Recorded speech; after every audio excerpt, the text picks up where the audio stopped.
महाराज जी को प्रणाम। खुश रहो। स्वामी जी, मेरा काफ़ी समय से एक क्वेश्चन दिमाग में घूम रहा है। जैसे मैंने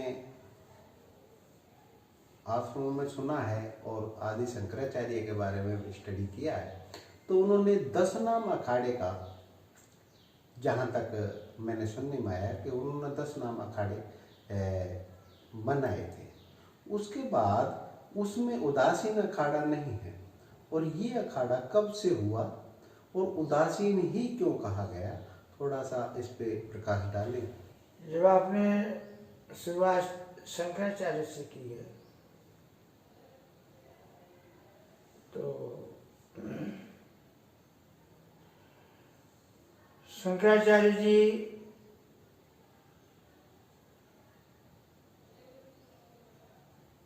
ईशा के बाद के स्थिति से देखा जाए तो 5वीं शताब्दी में हुए जी।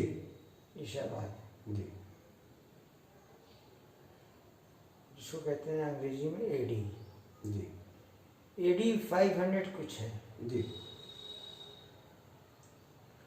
और उस समय तक ऑलरेडी मैंने हम लोग जो हैं बौद्ध धर्म से बहुत ज़्यादा प्रभावित हो गए थे।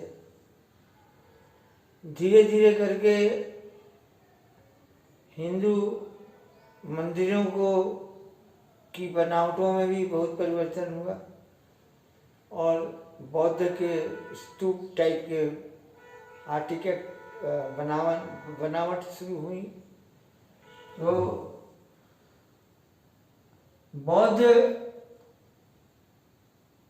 बौद्धों का प्रचार प्रसार अपने गति पर था। हिंदू धर्मावलंबी भी असमंजस में थे कि बौद्ध धर्म को स्वीकार किया जाए या हिंदू धर्म को स्वीकार किया जाए। इन परिस्थितियों के बीच में आदि गुरु शंकराचार्य का प्रादुर्भाव हुआ। दक्षिण भारत के थे।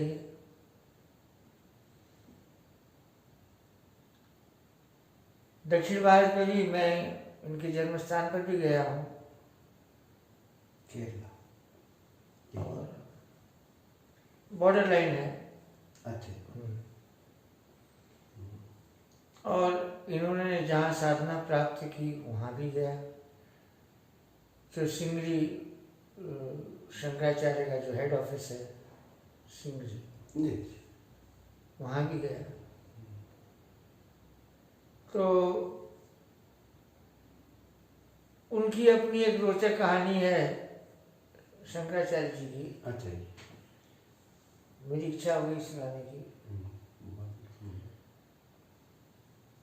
तो वो जब गुरु को संधान कर रहे थे, जब वो कांची आए हैं, उस समय वो जंगल का वातावरण था। जंगल आज भी है, कम हो गया, नहीं के बराबर है, लेकिन कल्पना करिए कि आज से 1500 साल पहले तो जंगल ही था वो। तो वो वहाँ आए थे अपना साधना भजन करने के लिए और गुरु की खोज में। और वहाँ पर गुरु को खोजने के दरमियान में ही उन्होंने एक जगह पर एक दृश्य देखा। वो दृश्य ये देखा कि कोई झरना का पानी बहता हुआ जा रहा था और उसमें से, उसी झरने से पानी से मेढक के 4-5 बच्चे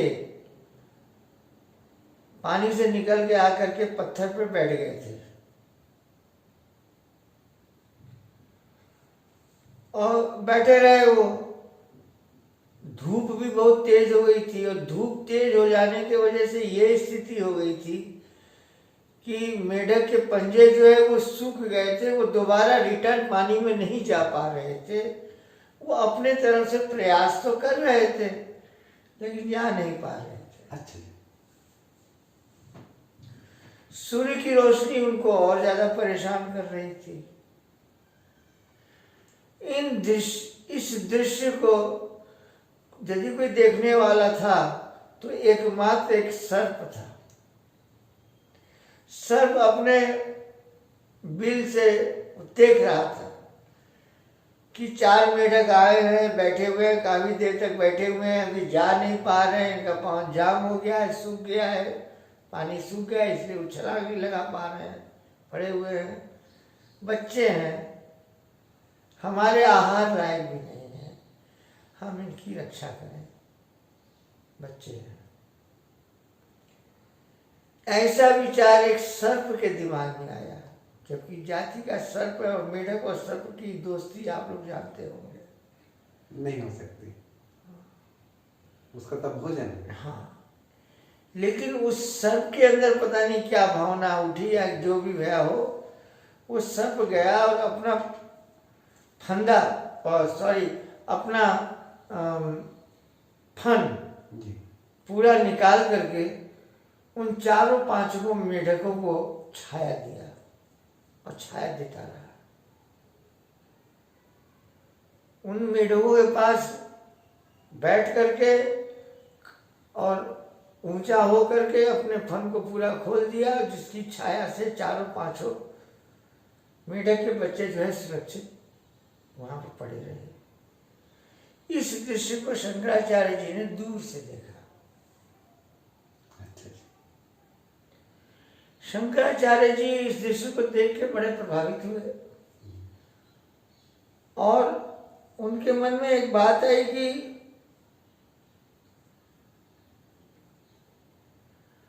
सर्प जो कि मेढक का इतना बड़ा शत्रु होते हुए भी वो उसकी छाया दे करके उनकी रक्षा कर रहा है, तो निश्चित यहाँ इस क्षेत्र में कोई न कोई महापुरुष जरूर बैठ के तपस्या कर रहा है। हम उसकी खोज करेंगे तो हमें हमारे सतगुरु मिल जाएंगे। अच्छा जी। जी। आज भी कांची आप जाएंगे तो उस कहानी के आधार पर सर्प का उस तरह से खड़ा है फन के और 4 मेढक है, पत्थर की छोटी सी शिला में वो बना के रख दिया गया है। दर्शनीय है, वो देखने लायक है।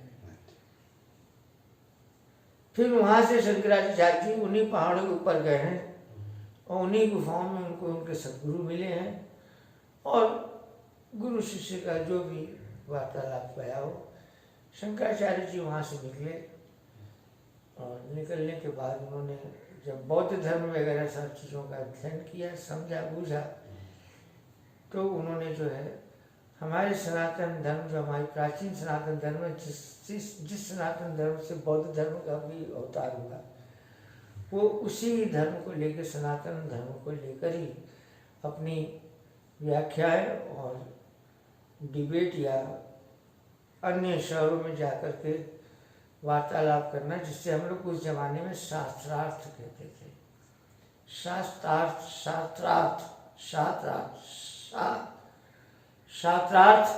शास्त्रों के ऊपर उसका अर्थ निकाल करके सही व्याख्या करने को शास्त्रार्थ कहते हैं। शास्त्रार्थ को 2 साल मैंने भी अध्ययन किया है। हमारे काशी नगरी में कुछ स्कूल हैं जो कि शास्त्रार्थ ही स्कूल हैं। आप यदि वहाँ जाएंगे तो आप किसी विषय में पारंगत हैं और आप अपना प्रश्न को रखेंगे या जो वहाँ बैठे हुए वो कोई प्रश्न करेंगे, यदि आप वो सही उत्तर दे दिए तो आप शास्त्रार्थ में आपको नंबर मिल जाता है, और गलत नंबर यदि जवाब दिए तो ठीक है, गलत नंबर मिलेगा। जैसे स्कूल कॉलेज में शास्त्रार्थ विद्यालय बना, तो इन्हीं शास्त्रार्थ करना मतलब किसी चीज में डिबेट करना, अंग्रेजी में कहते हैं, हिंदी में कहते हैं उसको शास्त्रार्थ। हाँ, शास्त्र, बहस। हाँ, बहस, मंथन।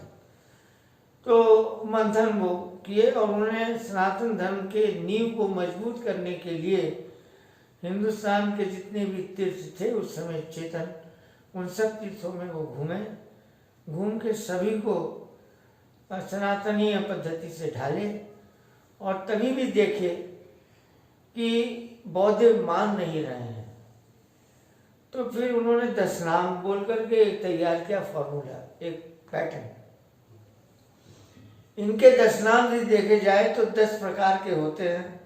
जो शहर में रहते हैं उनको उनकी टाइटल पूरी होती है, जो पहाड़ों में रहते हैं उनके टाइटल गिरी होती है, जो जंगलों में रहते हैं उनके टाइटल अरण्य होता है, जो कहीं नहीं रहते हैं घूमते भागते खाते हैं रहते हैं वो विहंगम हो जाते हैं, जो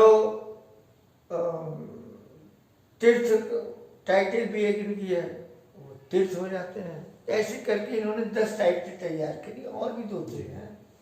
गिरिपुरी, हाँ, तो पुरी, जो पुरियों में रह रहे हैं, तो पुरी में मतलब कि उस समय 7 पुरियां थी, तो इन जो 7 पुरियों में जो रह रहे थे वो पुरी हो गए, गिरी वाले गिरी हो गए, अरण्य वाले अरण्य हो गए, डंडी वाले डंडी हो गए, जो डंडे लेके घूमना है और मिट्टी में ही रहना। ऐसे करके उन्होंने 10 किया। उन्हीं 10 में उन्हीं में उन्होंने शाखाएं खोली। तो उन्होंने अपने 10 संप्रदायों माने 10 उन्होंने विभाजन किए और 10 संप्रदाय बना दिया उन्होंने, और 10 में छोटे छोटे ब्रांच खोल दिए अखाड़ा खोल करके। अब शंकराचार्य जी ने जब ये 10 अखाड़े जब उन्होंने खोले, तो शंकराचार्य जी के भाषा में अखाड़ा नहीं है।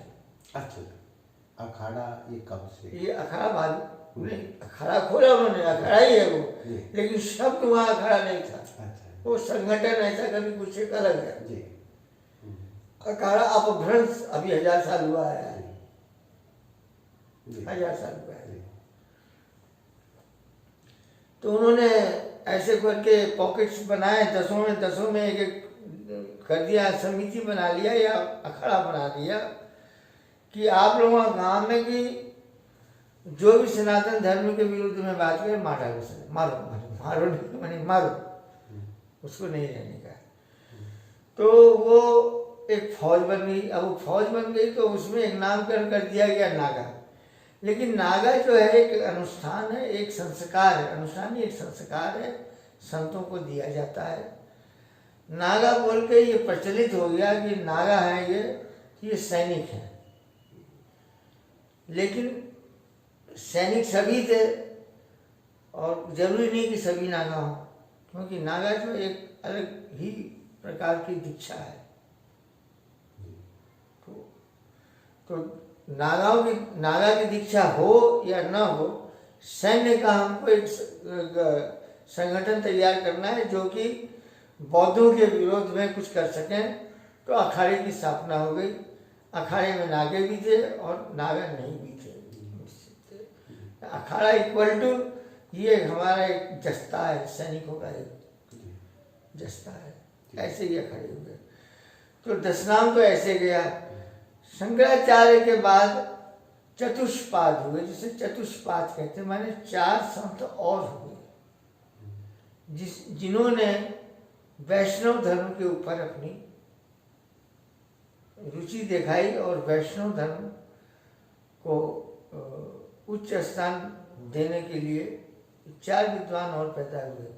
क्योंकि इसके पहले ऑलरेडी शंकराचार्य जो है शंकर के नाम से, शिव शक्ति के नाम से दिव्य प्रचार प्रसार किए। हमने देखा यह 10 नाम अखाड़े जो है आदि शंकराचार्य के समय में बौद्धों से रक्षा करने के लिए बौद्ध धर्म का बहुत ज़्यादा प्रसार हो रहा था। होना अच्छा चाहिए, अच्छी बात है, किसी भी धर्म का प्रचार भी होना चाहिए।